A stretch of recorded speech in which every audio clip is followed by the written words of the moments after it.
Mga idol, kasabay nga po ng nakakadismayang pagkatalong muli ng super team ng Los Angeles Clippers kontra sa Denver Nuggets ay nakipag-away nga po dito si Russell Westbrook sa mga fans. Yan naman ang ating unang story na pag-uusapan na nasasabayan ko na rin ang sinasabing tunay na problema ng San Antonio Spurs at ni Victor Wembanyama. Bakit hirap sila na manalo? Pag-uusapan na rin natin ngayon ang balitang nag-request na nga po si LeBron James sa Los Angeles Lakers matapos silang matambakan ng Philadelphia 76ers. Kaya mga idol, tara, halina't alamin natin ang buong detalye niyan.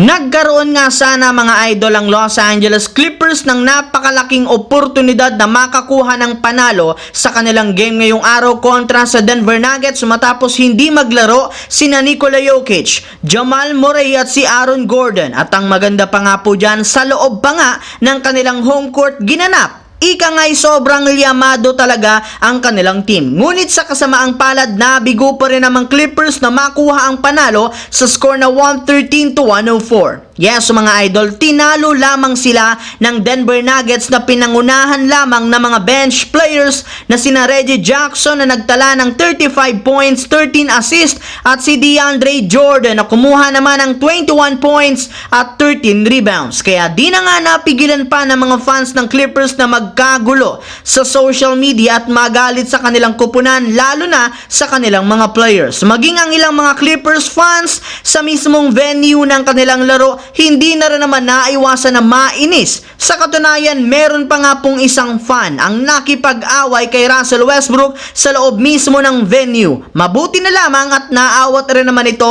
ng mga referee. Ayon nga po kay Russell Westbrook, sumusobra na nga daw po ang ilang mga fans sa ginagawa ng mga ito sa mga players, kaya kailangan rin naman nga silang sagutin. Samantala, pumunta naman tayo sa ating pangalawang storya sa sinasabing tunay na problema ng San Antonio Spurs at ni Victor Wembanyama dahil bakit hirap sila na manalo. Kung inyo nga pong matatandaan, simula nga nang makuha ng Spurs si Wembanyama ng nagdaang off-season, grabe nga po ang papuring ibinigay sa kanya ng media, gayong eto nga daw po ang magpapaangat sa kanila. Ngunit sa hindi nga po inaasahan, bigla na lamang sunod-sunod ang kanilang talo na siyang rason ng kanilang pagbagsak at pagiging kulelat sa Western Conference. Kaya dahil dyan, hindi na nga po naiintindihan pa ng media bakit worst team pa rin ang San Antonio Spurs sa kabila ng pagkakaroon nila ng isang Victor Wembanyama na tinawag pa nga po nila noon bilang pinakamagaling na prospect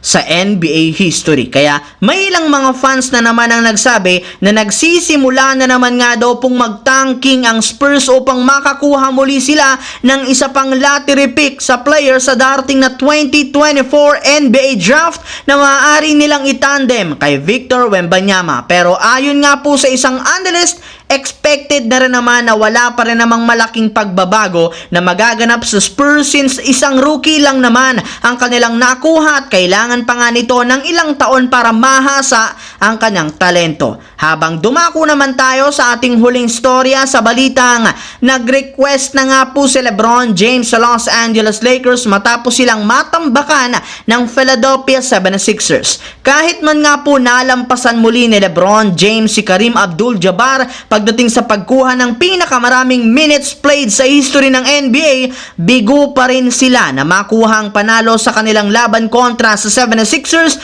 matapos sila ditong matambakan ng 44 points. At ang masakit pa nga po, hindi man lang nakapalag si LeBron sa ilalim ng basket, gayong wala man na nga po siya ditong nakuha ni isa mang rebound. Kaya sa pagtatapos nga po ng kanilang laro, hindi na napigilan pa ni LeBron James na madismaya sa nangyari sa kanilang team. Sinabi nga po niya dito, natalo sila ngayong araw dahil bigo sila na mapigilan at matapatan ang napakainit na shooting ng halos lahat ng mga players ng Philadelphia 76ers. Maliban nga po dyan, ibinulgar rin naman ito na napakarami talagang dapat gawing pagbabago sa Lakers para maging competitive ang kanilang kupunan. Yes, mga idol, tama nga po ang inyong narinig, mukhang pinapahiwatig na nga po LeBron James na gusto niyang pilitin ang Los Angeles Lakers na gumawa ng trade sa mga susunod na linggo.